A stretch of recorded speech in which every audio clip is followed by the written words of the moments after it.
नमस्कार, स्वाभिमानी न्यूज चॅनलच्या बातमीपत्रात आपले स्वागत।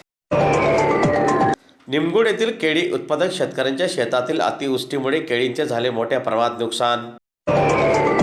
निमगुड येथील केळी उत्पादक शेतकरी सूर्यवंशी यांच्या 2 एकरातील केळी बागेला पावसामुळे मोठ्या प्रमाणात नुकसान झाले।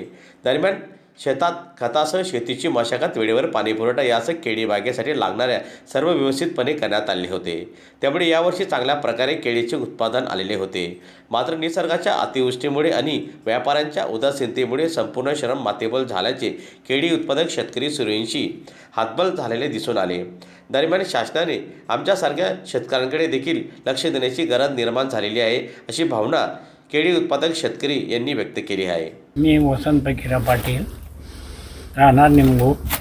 मी दरवर्षी केळीचं बाग लावतो, पण ह्या वर्षी पहा तुम्ही स्वतः डोळ्यांनी पाहून घ्या किती हाल झालेले आहेत या केळीचे। सर्व शेतामध्ये असे पिकलेलेच आहेत आणि पडून गेले आहेत, कुत्रे खातात, ढोरं खात आहेत। यावर्षी आम्ही एकदम झिरो उत्पन्नामध्ये येऊन गेलो।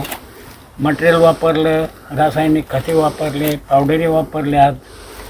याच्यामध्ये महागडं पावडरी होऊन गेलं, महागडं मटेरियल होऊन गेलं, परंतु त्यांनी काहीच आम्हाला सहकार्य केलं नाही किंवा आम्हाला हे दुष्काळ निधी दिला नाही।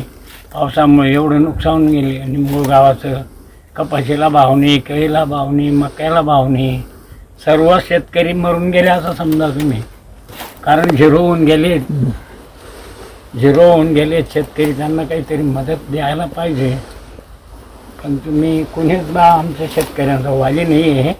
हे आमदार खासदार बी नुसते निवडापुरते राहतात, येतात, 2-4 गप्पा मारून निघून जातात, मतं घेतात, पुढे काहीच नाही। आम्ही त्या आमदाराला सांगून कंटाळून गेलो, पण ते हो म्हणतात फक्त, त्यांनी काहीच केलं नाही।